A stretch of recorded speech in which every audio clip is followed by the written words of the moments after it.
Jared Isaacman, the commander and benefactor, started this mission to reinforce how far inspiration can take us and the extraordinary achievement it leads to here on Earth. He's the founder and CEO of Shift4 Payments, the leader in integrated payment processing solutions, which was the business he started from home at 16 and now employs over 1,200 people.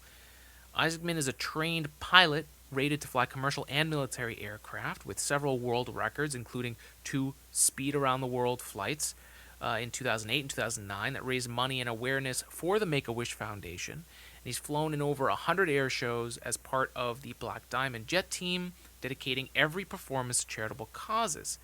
In 2011, Isaacman co-founded what would become the world's largest private air force, Draken International, to train pilots for the United States Armed Forces. He teamed up with St. Jude to fund the first all-civilian mission to space and support the mission to inspire while also raising money, awareness, and excitement. And Jared's a really interesting character. I mean, it's interesting. It's now interesting to start seeing people who have trained to be astronauts their whole life and then civilians coming in to play this role. And I don't know if anyone else is watching the Falcon and the Winter Soldier right now, but it's this interesting idea of the icons that people can become, right? Astronauts have to do so much talking to people and spreading, basically going out in public and actually talking to people.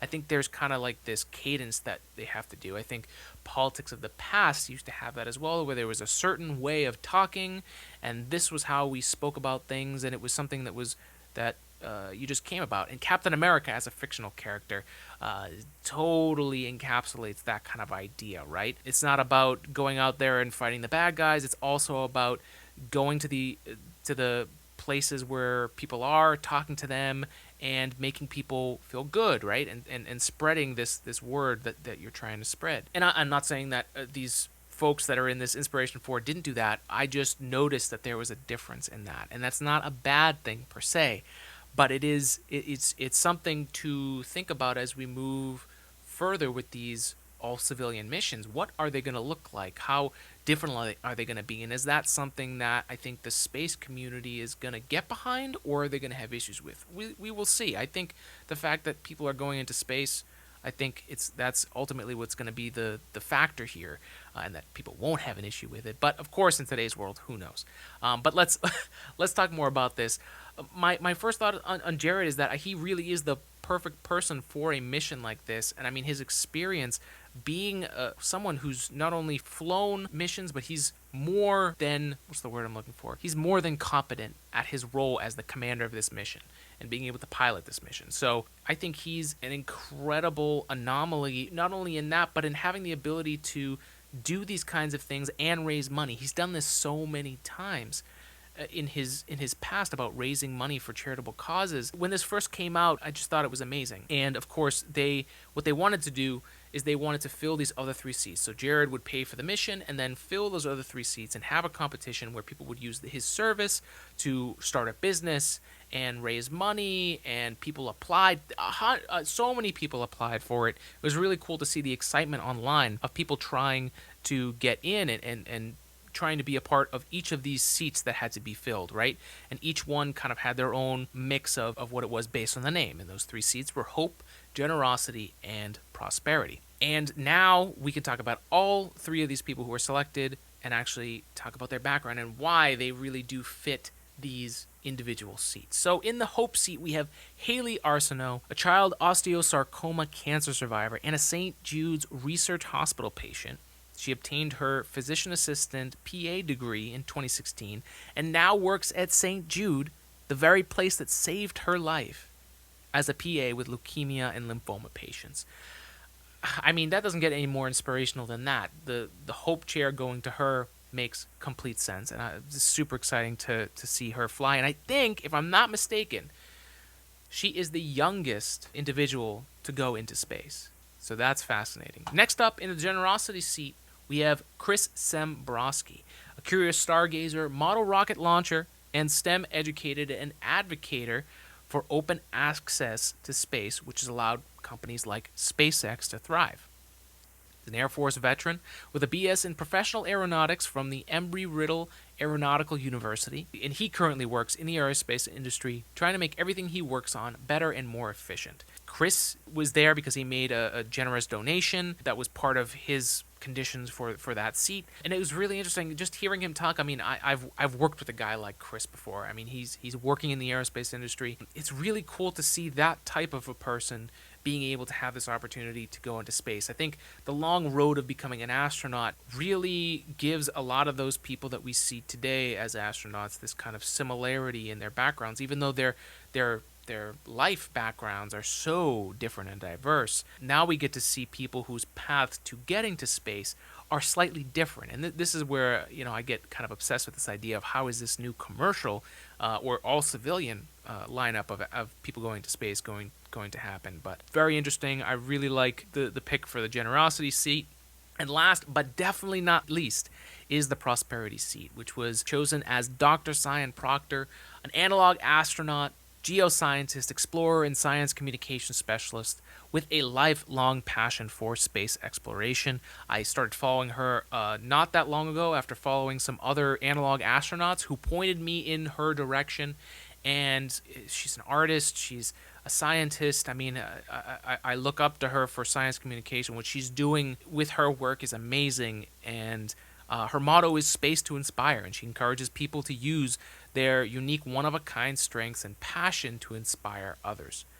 She has a BS in environmental science, a bachelor's of science for those that don't know, and a master's in science in geology, and a PhD in curriculum and instruction for science education. They could be launching it in September, so they're going to be busy training for their mission. One of the interesting things is the training for this mission is going to mirror a lot of what the Commercial Crew program is doing right now, where they're sending NASA astronauts into space. These folks are going to get that same level of training, or at least the same level that they would expect for them to be safe and be able to account for all the various things that could happen in case they get into a situation where once you launch them into space, they're in space. They've got to be able to handle it. So how different that training is going to be, I don't know specifically, but I expect it to be very, very similar. So let's see, they just got chosen. So April, May, June, July, August, September. That's a little less than 6 months that they've got to train if they haven't already been training right now. So very, very fascinating to see these folks picked and just to see the excitement on their faces. A few things about the mission itself. It's going to have an apogee of 540 kilometers, 3 days in orbit aboard the Crew Dragon spacecraft. And that 540 kilometers is important because that's signifying it's higher than the International Space Station is on a regular basis where we're doing space today. It's also further than we've gone on any other human space mission since the servicing of the Hubble Space Telescope when it went offline and the misaligned, they had to fix that. So symbolically, it's a really cool mission. It's not as far forward as, say, going from a simple spacewalk like we did in the space race, right, where we went from a spacewalk to landing on the moon. That was a huge jump, but this is cool because it's a nice. I think it's symbolic of how we need to think about things moving human spaceflight forward, which is steps at a time. And this would be another step forward in like, hey, we did it. We sent these people into space in a new place that we haven't gone before. And one of the things that Elon was talking about doing for this mission is creating a glass window at the top where the Crew Dragons have been, where the docking mechanism is for them to dock onto the International Space Station. Since they're not going anywhere other than orbiting, that would be replaced with a glass dome so that the individuals on that mission could go up there and check out space totally unencumbered, just a total glass ceiling of looking out into space. I mean, it's exciting just to think about. I'm like losing thought as I'm thinking about it because that view would just be incredible. But yeah, basically going to that 540 kilometers, extending past the orbit of the ISS to symbolize growth and expansion for the future here. And it's going to be really interesting to see how we balance all of these things, right? There's so much that's going on in space right now, and SpaceX is certainly at the front end of this, not only in our current day in pushing America's capability in being able to launch human beings into space again, right? That is a huge accomplishment. They're also providing internet around the world to areas that just don't have the infrastructure near them to even have internet in the first place. And then they're also testing Starship, which would be the next huge step in sending human beings around the solar system. There's a lot going on and a lot to look forward to, not only this month, April 22nd, for the Crew 2 mission, but later this year in September, potentially for the Inspiration 4 mission. I'm just super excited that all this is happening.